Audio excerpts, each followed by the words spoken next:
Assalamualaikum warahmatullahi wabarakatuh. Berjumpa kembali di video pembelajaran Matematika Peminatan kelas 12. Kita akan melanjutkan materi kita di turunan fungsi trigonometri. Kali ini kita akan masuk ke aplikasinya. Ya. Perlu kalian ketahui bahwa materi aplikasi turunan ini itu konsepnya sama dengan konsep aplikasi turunan aljabar yang sudah kalian pelajari di kelas 11. Ya. Jadi di sini kita hanya akan mengulang dan menekankan saja. Ya. Konsep dasar, rumus, dan lain-lain itu sama. Ya. Jadi silakan kalian ingat kembali aplikasi turunan aljabar di kelas 11. Aplikasi turunan sendiri ya itu ada beberapa macam. Ini ya, yang sudah kalian pelajari juga di kelas 11. Yang pertama persamaan garis singgung kurva atau PGS. Ya, sebetulnya turunan sendiri adalah asalnya dari sini, persamaan garis singgung. Kemudian ada titik stasioner, nilai stasioner dan jenisnya. Kemudian ada selang kemonotonan fungsi atau fungsi naik dan fungsi turun. Dan terakhir nilai maksimum dan minimum fungsi. Materi aplikasi turunan ini akan kita bagi dua. Bagian ya. Untuk bagian yang pertama atau di video kali ini kita akan membahas tentang persamaan garis singgung dan titik stasioner, nilai stasioner dan jenisnya. Sedangkan untuk selang kemonotonan fungsi dan nilai maksimum akan kita bahas di video selanjutnya. Oke ya, kita bahas di video ini adalah persamaan garis singgung kurva dan titik stasioner dan jenisnya. Masuk ke yang pertama, yaitu tujuan pembelajaran. Yang pertama, menentukan persamaan garis singgung, PGS, menentukan titik stasioner dan jenisnya, dan menyelesaikan masalah yang berkaitan dengan persamaan garis singgung, titik stasioner, dan jenis-jenisnya. Dan titik belok. Ya, menggunakan turunan pertama dan turunan kedua fungsi trigonometri. Oke, kita masuk ke manfaat ya. Manfaatnya untuk di matematika teknik tentu saja di kehidupan sehari-hari banyak digunakan untuk misalkan pembuatan jembatan gantung dan lain-lain, atau di sini menghitung kecepatan pada gerak harmonik sederhana bandul. Sebelum kita masuk ke materi, kita ingat kembali ya. Ini yang paling penting di dalam turunan fungsi trigonometri. Kalian ingat kembali materi kelas 11 tentang persamaan trigonometri ya. Persamaan sederhana bentuk sin X sama dengan sin P, maka X-nya ada dua. Yang pertama X sama dengan P tambah K kali 2V. Kemudian X sama dengan V min P tambah K kali 2V. Untuk cos X sama dengan cos P sama. Di sini perbedaannya X sama dengan P plus K kali 2V dan X sama dengan negatif P plus K kali 2V. Yang terakhir tan X sama dengan tan P. X sama dengan P kali K kali P tambah K kali V. Ya. Kalian ingat kembali konsep persamaan trigonometri di kelas 11. Kemudian turunan trigonometri sederhana yaitu sin X turunannya cos X turunannya min sin X, dan tan X turunan sekant kuadrat X. Kita masuk ke materi yang pertama yaitu persamaan garis singgung kurva. Gradien garis singgung adalah turunan pertama dari persamaan kurva tersebut. Ya, ingat kembali ini materi kelas 11 di turunan aljabar ya. Jadi gradien adalah turunan pertama kurva tersebut. Untuk menentukan persamaan garis singgungnya, kita menggunakan rumus yang melalui gradien M dan titik X1, Y1 adalah Y min Y1 sama dengan M kali X min X1. Ini tentu saja sudah kalian pelajari mungkin dari SMP ya.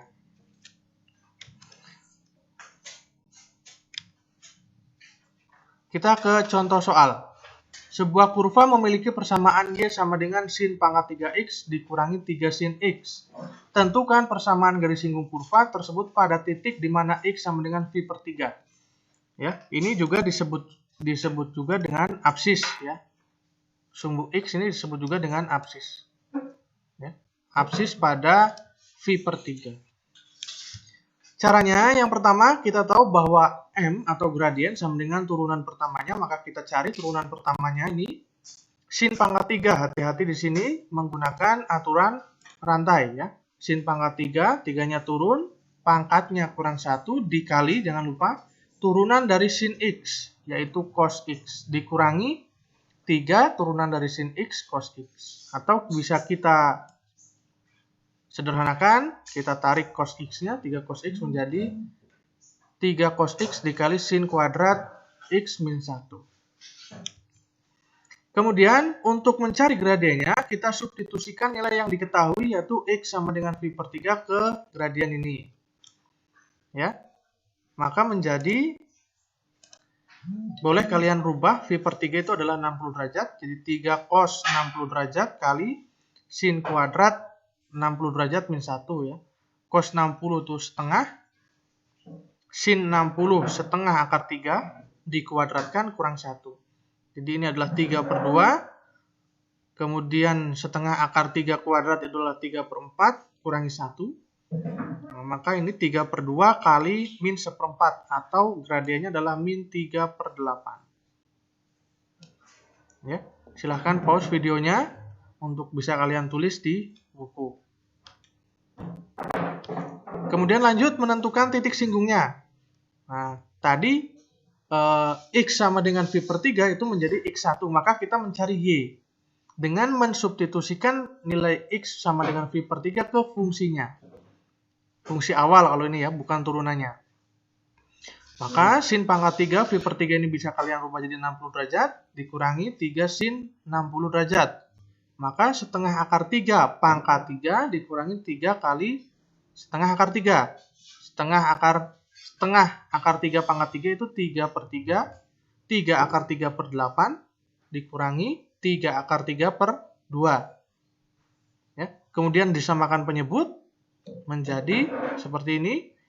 3 akar 3 per 8 dikurangi 12 akar 3 per 8. Hasilnya adalah negatif 9 akar 3 per 8. Maka titik singgungnya yaitu X-nya V per 3 dan Y-nya negatif 9 akar 3 per 8. Kemudian baru kita mencari persamaan garis singgungnya melalui X1 Y1 yaitu ini V per 3, min 9 akar 3 per 8 dan gradiennya adalah min 3 per 8 ya. Kita masukkan ke rumus ini. Y min Y1 sama dengan M X min X1. Y min Y1-nya adalah min 9 akar 3 per 8. Gradiennya tadi adalah min 3 per 8 kali X min X1-nya V per 3. Kita pindah ruas ya. Ini negatif kali negatif positif. Pindah ruas ke kanan menjadi negatif. Kemudian min 3 per 8X plus.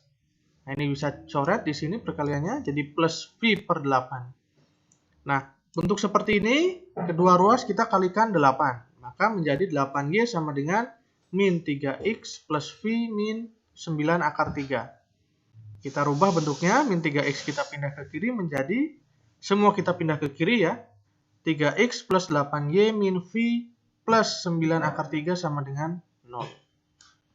Ini adalah persamaan garis singgungnya.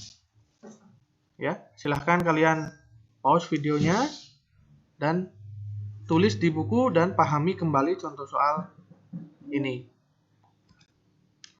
Kita lanjut aplikasi yang kedua yaitu titik stasioner dan jenisnya. Contoh soalnya ini diberikan fx sama dengan sin x plus cos x dengan interval x 0 sampai 2V. Tentukan semua titik stasioner dan tentukan jenisnya. Oke, perhatikan di sini. Syarat stasioner yang sudah kalian pelajari di kelas 11 yaitu turunan pertama harus sama dengan 0. Stasioner atau statis ya, titik ekstrim. Nah, maka turunan dari sin X plus cos X sama dengan 0. Jadi turunan sin X adalah cos X, turunan cos X adalah min sin X sama dengan 0. Kemudian kita pindah ruas, cos X sama dengan sin X. Nah, di sini kita menggunakan persamaan trigonometri. Tetapi kita rubah dulu sin X menjadi cos 90 derajat min X. Ini adalah sudut berelasi. Ya. Setelah sama-sama cos X, ruas kiri dan ruas kanan, nah, maka menjadi X sama dengan 90 derajat min X.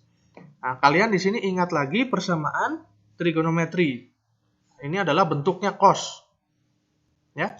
Maka X1 adalah 90 derajat min X kali ya ditambah K kali 360. Ya.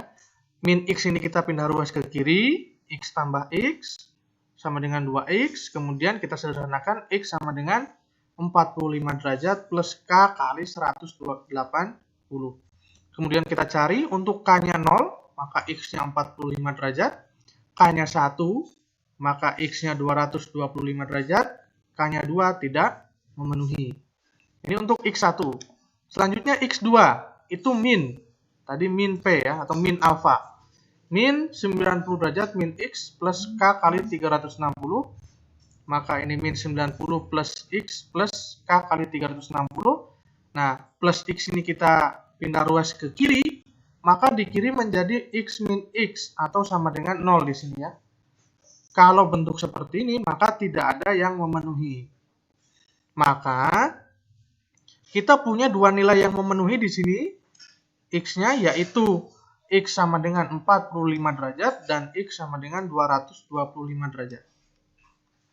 Ya, perhatikan dan pahami baik-baik. Jadi, ada dua apsis atau sumbu X di sini yang memenuhi titik stasioner, yaitu X sama dengan 45 derajat dan X sama dengan 225 derajat.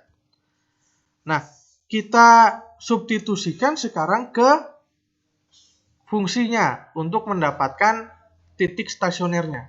Untuk X sama dengan 45 derajat, masukkan ke fungsi, substitusikan, maka sin 45 tambah cos 45, setengah akar 2 tambah setengah akar 2, sama dengan akar 2. Untuk X sama dengan 225 sama sin 225 itu min setengah akar 2. Ini di kuadran 3 ya, hati-hati. Cos ini juga di kuadran 3, nilainya juga negatif, maka hasilnya adalah min akar 2. Jadi ada dua titik stasioner, yaitu yang pertama untuk 45 derajat, akar 2, dan 225 derajat, min akar 2. Ingat, ini adalah titik stasionernya. Oke, kita sudah menentukan titik stasionernya nih. Nah, setelah ini kita akan menentukan jenis stasioner. Nah, jenis stasioner itu bisa ditentukan dengan dua metode. Mungkin kalian sudah dipelajari di kelas 11 ya. Yang pertama menggunakan uji turunan pertama di kiri dan di kanan stasioner. Nah, ini caranya bagaimana? Yaitu kita menentukan tanda, ya, tanda di kiri dan di kanan stasioner terhadap turunan pertamanya. Ya. Yang kedua, menggunakan turunan kedua di titik stasioner. Nah, ada dua. Nah, jika kalian sudah mendapatkan dua cara ini di kelas 11, tentu saja tidak masalah. Tetapi untuk di video kali ini, kita menggunakan cara kedua. Kita menggunakan uji turunan kedua yang ini. Ya, menggunakan uji turunan kedua. Nah, mungkin kalian sudah menggunakan uji turunan pertama di kelas 11. Ya, nah sekarang kita akan menggunakan uji turunan kedua. Bagaimana uji turunan kedua itu? Yaitu kita ada yang namanya teorema nilai balik. Ya, perhatikan di sini. Misalkan kita punya sebuah fungsi y sama dengan fx terdefinisi pada selang antara a sampai b, ya. Atau misalkan 0 sampai 2V misalkan. Misalkan juga, nah di sini kita sudah mempunyai titik stasioner, yaitu C, di mana f aksen C sama dengan 0, ya. Jadi X sama dengan C itu adalah titik stasioner yang tadi sudah kita cari. Nah, jika, ini yang pertama ya, jika turunan kedua kurang dari 0 setelah kita substitusikan nilai C atau bernilai negatif, maka absis itu atau titik stasioner itu dikatakan nilai balik maksimum atau kurvanya cekung ke bawah. Ya. Nomor 2, jika setelah kita substitusikan nilai C terhadap turunan kedua hasilnya positif atau lebih dari 0, maka FC atau titik stasioner itu adalah nilai balik minimum atau kurva cekung ke atas. Dan yang ketiga, kalau C disubstitusikan terhadap turunan kedua hasilnya 0, maka titik stasioner itu adalah titik belok. Titik belok itu yang bagaimana? Titik belok itu yang tadinya naik kemudian naik, atau yang tadinya turun kemudian turun. Itu namanya titik belok. Nah, silahkan kalian tulis dan kalian pahami penjelasan dari Pak Guru. Kemudian kita kembali ke contoh sebelumnya. Jadi kita punya fx sama dengan sin x plus cos x, maka turunan pertamanya tadi cos x min sin x, dan kita cari turunan keduanya. Turunan cos x itu min sin x, dan turunan sin x cos x. Nah, ini negatifnya kita tarik ke depan, maka min sin x plus cos x. Ini adalah turunan kedua. Oke, ini adalah turunan keduanya. Nah, kemudian untuk menentukan jenisnya, tadi kita berikan absis stasioner. Tadi kan kita punya titik stasioner yang absisnya itu 45 dan 225. Nah, ini kita substitusikan ke turunan keduanya ini. Ya, kita coba satu-satu. Untuk 45 derajat, maka f double aksen 45 yaitu min ini sin 45 tambah cos 45, atau min setengah akar 2 tambah setengah akar 2 itu akar 2, jadi min akar 2. Nah, perhatikan hasil dari substitusi 45 terhadap turunan kedua ini. Hasilnya, kalian jangan terkecoh ke nilainya ya. Kita hanya melihat tandanya ini. Tandanya di sini adalah negatif. Ya, tandanya negatif. Kalian jangan terkecoh ke hasilnya itu akar 2. Kita lihat tandanya. Karena setelah kita substitusikan ke turunan kedua hasilnya negatif atau kurang dari 0, ini tandanya negatif, maka titik stasioner ini yang ada 45 derajatnya tadi, ini kan sama akar 2. Di sini beda ya, ini walaupun sama-sama akar 2, jangan terkecoh. Ini tadi adalah titik stasioner yang tadi. Karena hasilnya kurang dari 0 atau negatif, berdasarkan teorema titik balik tadi, maka titik stasioner ini dinamakan titik balik maksimum. Atau kurvanya cekung ke bawah, atau mangkok terbalik. Ya, seperti itu. Itu untuk absis yang 45 derajat. Sekarang kita untuk yang 225 derajat. Nah, kita masukkan sin 225 itu min setengah akar 2, min setengah akar 2. Itu min dan min.